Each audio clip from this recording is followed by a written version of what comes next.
ഒരിക്കലും ഇല്ലാത്ത കൂടെ കരച്ചിലും. അപ്പം ഞാൻ ചോദിച്ചു, എന്താ ഇങ്ങനെ കരയുന്നത്? അപ്പം പറഞ്ഞു, പക്ഷേ അച്ഛ, ഞാൻ 6 അബോർഷൻ ചെയ്തു, 5 എണ്ണം കല്യാണത്തിന് മുമ്പ്, 1 കല്യാണം കഴിഞ്ഞു. ഞാൻ ചോദിക്കട്ടെ, ഈ കല്യാണം കഴിഞ്ഞ് 15 കൊല്ലമായി മക്കളില്ലാത്ത അവസ്ഥയിൽ ആ കൊന്നു കളഞ്ഞ 6 മക്കളെ ഇങ്ങനെ നിലയ്ക്ക് നേരെ നിർത്തിയിട്ട് അതിൽ മനസ്സിന് ഇഷ്ടപ്പെട്ട 1 2 എണ്ണത്തിനെ ജീവിതത്തിലേക്ക് കൊണ്ടുവന്നാൽ പോലെ മക്കളില്ലാത്ത പ്രശ്നം തരില്ലേ? എന്തേ കൊണ്ടുവരാത്ത? പറ്റില്ല. അത് തന്നെ ആ 6 മക്കൾക്ക് ജീവിച്ചിരിക്കാനുള്ള അവസരം നഷ്ടപ്പെടുത്തത് തിരിച്ചു കൊടുക്കാൻ പറ്റില്ല. ഇതാ ഞാൻ പറയുന്ന കൊടുത്തു കിട്ടാൻ പറ്റാത്ത പാപത്തിൻ്റെ കടം. ഒരിക്കലും ഒരു സന്ധ്യാസമയത്ത് എനിക്കൊരു ഫോണ്, കുറേ അകലമുള്ള നാട്ടിൽ, അച്ഛാ എനിക്കൊരു സങ്കടം പറയാനാണ്, ആരോടെല്ലാം പറഞ്ഞെൻ്റെ ചങ്ക പൊട്ടി ഞാൻ മരിക്കും, ഞങ്ങളിവിടെ ഒരു വലിയ കുടുംബമാണ്, എനിക്ക് ഇവിടെ ആരോടും പറയത്തില്ല. പറയട്ടെ അച്ഛാ? യെസ് പറയും. അച്ഛാ, എൻ്റെ ഭർത്താവിന് എന്നും പനിയാണ്, ഇപ്പോഴും ആശുപത്രിയില്ല, എന്താ കാര്യമെന്ന് അറിയത്തില്ല.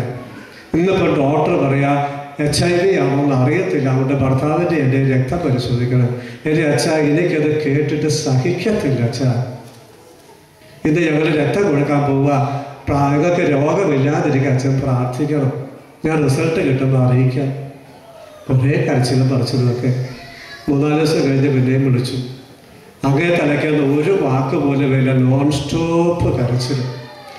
കുറേ കരഞ്ഞു കഴിഞ്ഞ് പറഞ്ഞു, അച്ഛാ, ഞങ്ങൾ 2 പേർക്ക് രോഗമുണ്ട്, തന്നെ ഇപ്പം അല്ല, ഞങ്ങളുടെ മക്കളുടെ രക്തം കൂടി പരിശോധിക്കാൻ ഡോക്ടർ പറയട്ടെ. അച്ഛാ, ഞാൻ എന്താ ചെയ്യുക അച്ഛാ എന്ന് പറഞ്ഞു. ഇങ്ങനെയാണ് പറയട്ടെ, എന്താ നമ്മൾ പറയുക? കുറേ നാൾ കഴിഞ്ഞ് വീണ്ടും വിളിച്ചു, അച്ഛാ, ഞങ്ങളുടെ സ്വത്ത് മക്കളുടെ പേരിൽ എഴുതി വെക്കാൻ പോവാം, എന്നിട്ട് ഞങ്ങളുടെ രോഗം നാട്ടുകാരറിയുന്നതിന് മുമ്പ് ഞങ്ങൾ കേരളം വിട്ടു പോകാനാണ് ഉദ്ദേശിക്കുന്നത്, മക്കളെല്ലാം രക്ഷപ്പെടട്ടെ. അതുകൊണ്ട് കേരളത്തിന് പുറത്ത് അച്ഛന്മാരോ സിസ്റ്റേഴ്സോ നടത്തുന്ന ഏതെങ്കിലും ഇത്തരം രോഗികൾക്കുള്ള ഒരു സ്ഥാപനത്തിൽ ഞങ്ങൾക്ക് അച്ഛന് അഡ്മിഷൻ വാങ്ങി തരണം. ഞാൻ പറഞ്ഞു, നമുക്കതൊക്കെ ആലോചിക്കാവുന്ന, എൻ്റെ അടുത്തൊന്ന് വരാമോ? വന്നു. സംസാരത്തിൽ ഈ ഭർത്താവ് ഭാര്യയുടെ ഇവിടെ കയ്യെങ്ങനെ വെച്ചുകൊണ്ട് പറയാം, എൻ്റെ അച്ഛ, എൻ്റെ രോഗം എനിക്ക് സഹിക്കാം, പക്ഷേ ഇവളുടെ പിന്നെ മുന്നോട്ടൊന്നും കിട്ടുന്നില്ല. എൻ്റെ അച്ഛ, എൻ്റെ രോഗം എനിക്ക് സഹിക്കാം, പക്ഷേ ഇവളുടെ എന്താ, എന്തുകൊണ്ടാണ് എൻ്റെ രോഗം എനിക്ക് സഹിക്കാൻ പറ്റുന്നത്? എന്തുകൊണ്ടാ? ഞാൻ തെറ്റ് ചെയ്തിട്ടാണല്ലോ എനിക്ക് ഈ ഗതികേട് വന്നത് എന്നെങ്കിലും ഒരു മനസ്സമാധാനം. പക്ഷെ ഇവളുടെ എന്തുകൊണ്ടാണ് എനിക്ക് സഹിക്കാൻ പറ്റാത്തത്? ഇവള് തെറ്റ് ചെയ്യാതെ ഇവൾക്ക് രോഗം വന്നതാണ്, എൻ്റെ തെറ്റ് കാരണം ഇവൾക്ക് രോഗം വന്നത്, അതെനിക്ക് സഹിക്കാൻ വയ്യാത്തത്. ഇപ്പൊ പ്രിയപ്പെട്ടവരെ, പാപ സ്ത്രീയെ അങ്ങേരുടെ ഇവിടെ കൈ വെച്ചുകൊണ്ട് പറയുക പതിഞ്ഞ സ്വരത്തിന്, അതിന് ഞാനൊന്നും പറഞ്ഞില്ലല്ലോ എന്ന്. എനിക്കത് കേട്ടിട്ടുണ്ടല്ലോ, സഹിക്കാൻ പറ്റില്ല, അതിന് ഞാനൊന്നും പറഞ്ഞില്ലല്ലോ എന്ന്. അപ്പൊ ആ മനുഷ്യൻ അതിനേക്കാൾ ഉറക്കെ കളയും, എൻ്റെ അച്ഛ, ഇതാണ് എൻ്റെ വിഷമം, ഇവൾ എന്നെ ഒന്നും വഴക്ക് പോലും പറയുന്നില്ല. ആ സ്ത്രീയൊക്കെ എടുത്ത് രൂപക്കൂട്ടി വെക്കണം. ആ മനുഷ്യൻ പിന്നീട് ധ്യാനം കൂടി പശ്ചാത്തലച്ചു, കുമ്പസാരിച്ചു. ഇന്ന് ആ ഭാര്യയും ഭർത്താവും എല്ലാ ദിവസവും രാവിലെ പള്ളിയിൽ പോകും, കുർബാന സ്വീകരിക്കും.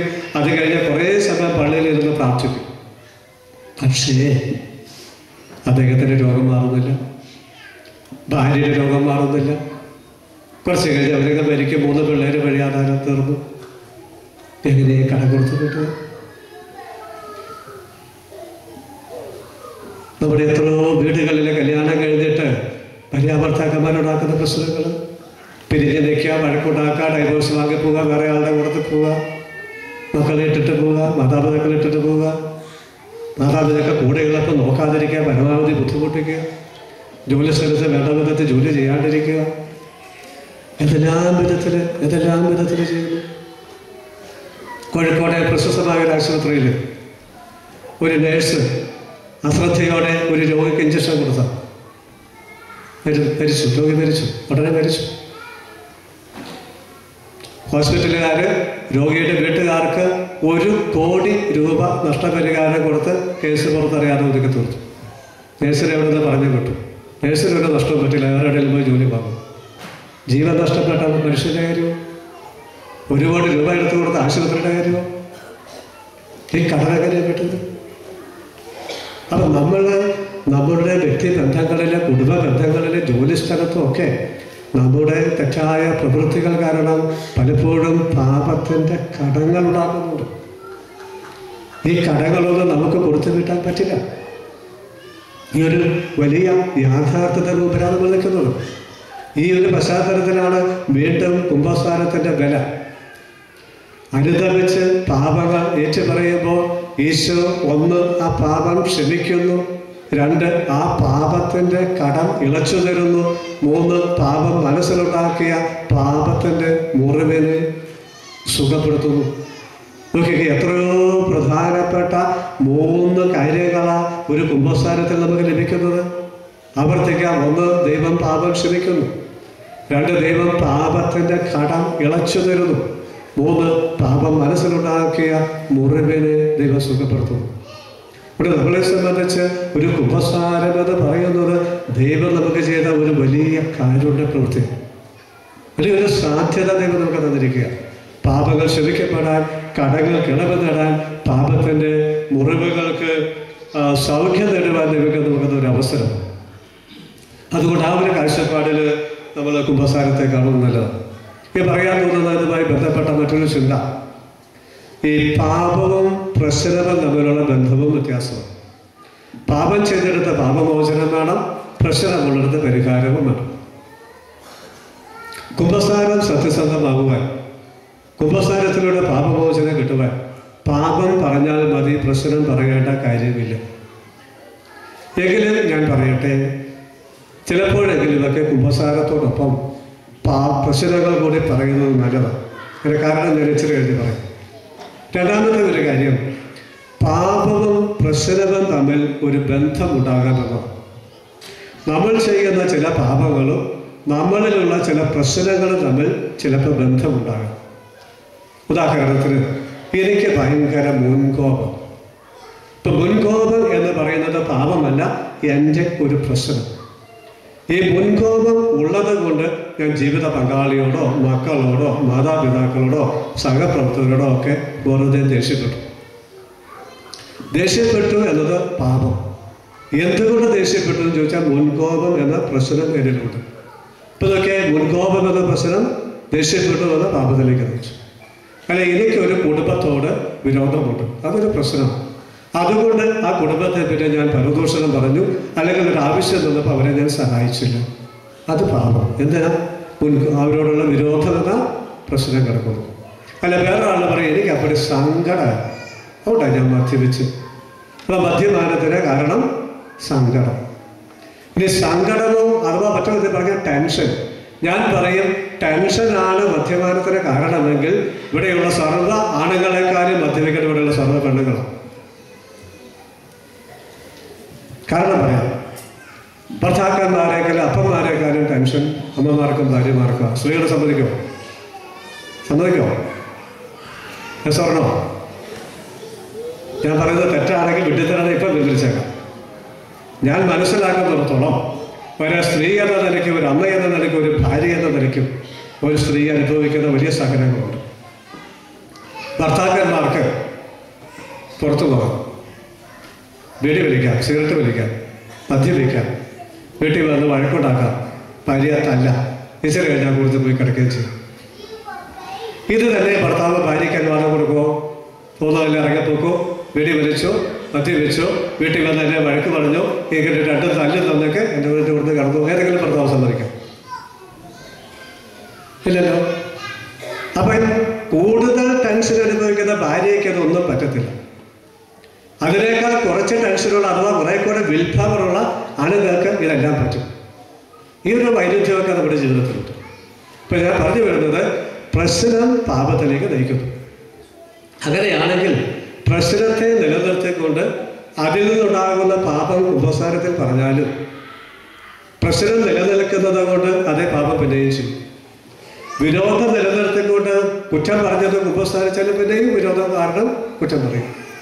അപ്പം അതുകൊണ്ട് എന്നെ പാപത്തിലേക്ക് നയിക്കുന്ന പ്രശ്നം എന്നിലുണ്ടോ ഇല്ലയോ എന്ന് നമ്മൾ ആത്മപരിശോധന ചെയ്യുന്നതല്ല. ഉണ്ടെങ്കിൽ പാപത്തിലേക്ക് നയിക്കുന്ന പ്രശ്നങ്ങളെ അതിജീവിക്കാൻ ശ്രമിക്കും. ചിലത് പരിഹരിക്കാൻ പറ്റും, ചിലതിനെ പരിഹരിക്കാൻ പറ്റില്ല, പക്ഷെ അതിനെ അതിജീവിക്കാൻ നമുക്ക് സാധിക്കും. പിന്നെ ഞാൻ പറഞ്ഞു, കുമ്പസാരം വാസ്തവമാകാൻ പാപം പറഞ്ഞാൽ മതി, പ്രശ്നം പറയേണ്ട കാര്യമില്ല. എങ്കിൽ കൂടി ഞാൻ പറയട്ടെ, ചിലപ്പോഴെങ്കിലും ആവശ്യമുണ്ടെങ്കിൽ കുമ്പസാരത്തോടൊപ്പം പ്രശ്നങ്ങൾ പറയുന്നത് നല്ലതാണ്. ഉൽപ്പത്തി പുസ്തകത്തിൽ പറയുന്നതനുസരിച്ച് വിവാഹത്തിന് 2 ലക്ഷ്യങ്ങൾ ഇതൊക്കെയാണ്. ഒന്ന്, മനുഷ്യന്റെ ഏകാന്തതയ്ക്ക് അറുതി വരുത്തുക. 2, പുതിയ ഒരു തലമുറയ്ക്ക് ജന്മം കൊടുക്കുക. പക്ഷേ അനുഭവം നമ്മളോട് പറയുന്നു, വിവാഹം കഴിഞ്ഞതിന് ശേഷം അനേക ദമ്പതികളുടെ ഏകാന്തത വിവാഹത്തിന് മുമ്പത്തേക്കാൾ കൂടുതലാണ്. ഇത് ഒരുപാട് ഭാര്യമാരും ഭർത്താക്കന്മാരും എൻ്റെ അടുത്ത് സംബന്ധിച്ച കാര്യമാണ്. വിവാഹത്തിന് മുമ്പ് ഞങ്ങൾ ഇത്ര ഏകാന്തത അനുഭവിച്ചിരുന്നില്ല, കല്യാണം കഴിഞ്ഞാൽ ഞങ്ങളുടെ ഏകാന്തത കൂടിയത്.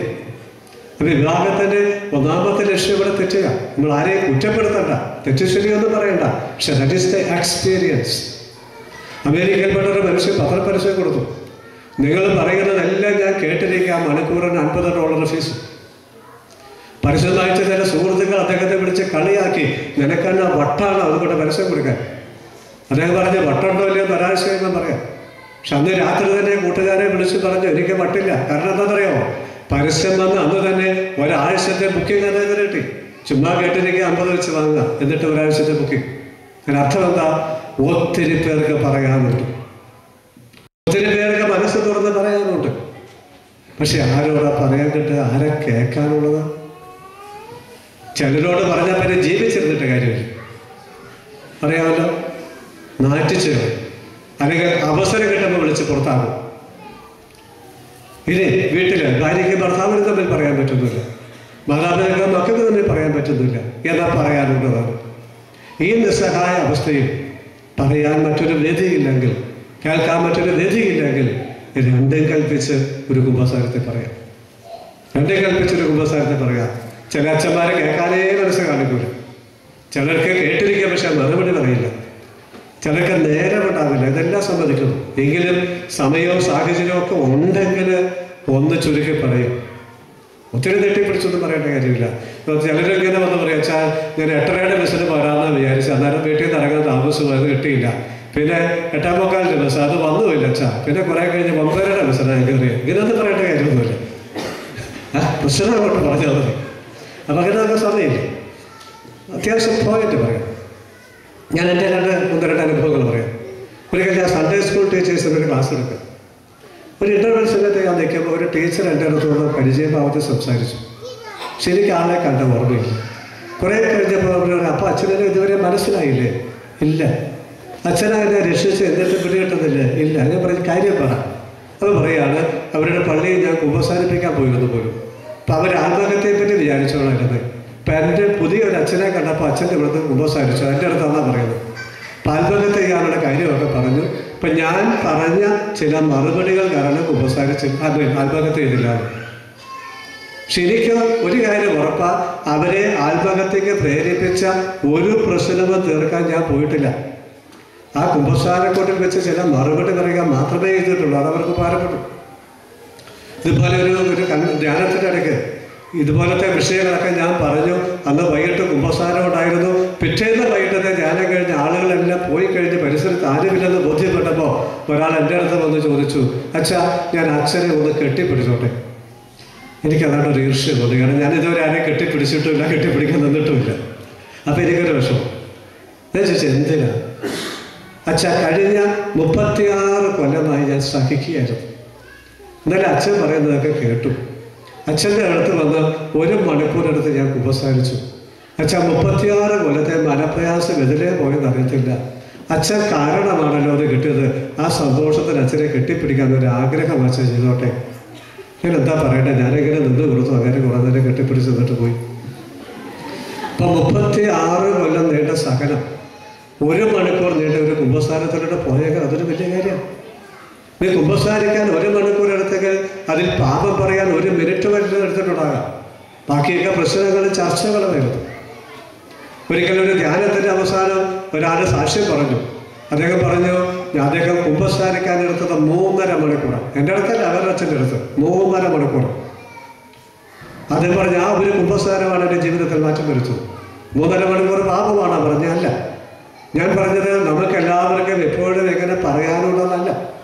എപ്പോഴെങ്കിലും എന്തെങ്കിലും പറയാനുണ്ട്, തെക്കുമുട്ടൊന്നും കേൾക്കാനൊരാളില്ല എങ്കിൽ ഒരു കുംഭസാരത്തെ കൂട്ടി പറയും അത് പുറത്തു പോവില്ല. ആ കണ്ണുകൊണ്ട് നമ്മളെ കാണില്ല.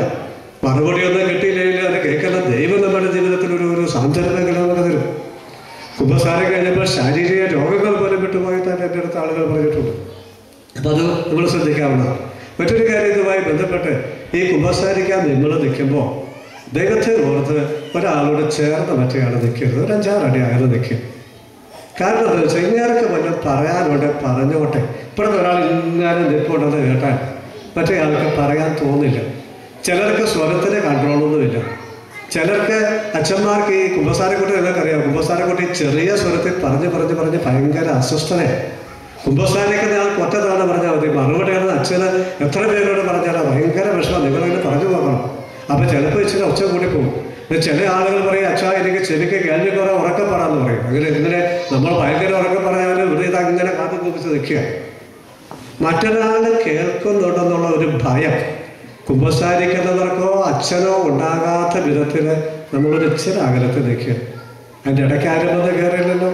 കയറിയാൽ തന്നെ പിടിച്ചൊക്കെ മാറ്റി നിർത്തി അവിടെ പാപം ഉണ്ടാവില്ല. അപ്പം അങ്ങനെ നമ്മളൊരു അകലം വിട്ട് ഇത് ചെയ്യുന്ന ഫലം. മറ്റൊരു കാര്യം, ഈ പാപബോധവും കുറ്റബോധവും തമ്മിലുള്ള വ്യത്യാസം. ചെയ്തത് തെറ്റാന്നറിയാം, അത് ദൈവത്തോട് പോലും സമ്മതിക്കാത്തപ്പോൾ തോന്നുന്നതാണ് കുറ്റബോധം. ചെയ്യുന്നത് തെറ്റാണെന്ന് ദൈവസന്നിധിയിൽ എങ്കിലും സമ്മതിക്കുക, അതാണ് പാപബോധം. നമ്മുടെ തെറ്റുകളെല്ലാം ഏറ്റുപറയുമ്പോൾ ക്ഷമിക്കുകയും മറക്കുകയും ചെയ്യുന്ന ദൈവം നമുക്കുണ്ട്. ഇന്ന പാപങ്ങൾ ഞാൻ ക്ഷമിക്കുകയില്ല എന്ന് ദൈവം പറഞ്ഞിട്ടില്ല. ഇത്ര എണ്ണത്തിൽ കൂടുതൽ തെറ്റ് ക്ഷമിക്കില്ല എന്ന് പറഞ്ഞിട്ടില്ല. ഇത്ര വർഷത്തിൽ കൂടിയ തെറ്റ് ക്ഷമിക്കില്ല എന്ന് പറഞ്ഞിട്ടില്ല. നീ അനുദപിച്ച് ഏറ്റു പറയുന്ന എത്ര എണ്ണം തെറ്റും, എത്ര പഴയ തെറ്റും, എത്ര കഠിനമായ തെറ്റും അപ്പോൾ തന്നെ ഞാൻ ക്ഷമിക്കുകയും മറക്കുകയും ചെയ്യുമെന്നാണ് ദൈവം പറഞ്ഞത്. അങ്ങനെ ഒരു ദൈവം എന്നുള്ളപ്പോൾ നമ്മൾ ആരും കുറ്റബോധത്തിൽ ഇരിക്കരുത്. ഇനി നമ്മളിൽ ആർക്കെങ്കിലും കുറ്റബോധം ഉണ്ടെങ്കിൽ എന്ന് മാത്രം ഈ 3 കാര്യങ്ങൾ ശ്രദ്ധിക്കുക. 1, കുമ്പസാരത്തിൽ ഇതുവരെ ആ പാപം പറഞ്ഞിട്ടില്ല, അതുകൊണ്ടുള്ള കുറ്റബോധം. പരിഹാരം ഈ ദിവസങ്ങളിൽ നടത്തുന്ന കുമ്പസാരത്തിൽ അനുദപിച്ച് ആ പാപം അതിൻ്റെ ഗൗരവത്തിൽ ഒന്ന് പറയുക, കുറ്റബോധം മാറും. 2, കുമ്പസാരത്തിൽ പറഞ്ഞിട്ടുണ്ടായിരുന്നു എന്ന് ചോദിച്ചാൽ ഉണ്ട്. ഒന്നെങ്കിൽ അനുതാപമില്ലായിരുന്നു, അല്ലെ പാപത്തിൻ്റെ ഗൗരവം വെളിപ്പെടുത്തിയില്ല, അതുകൊണ്ട് കുറ്റബോധം.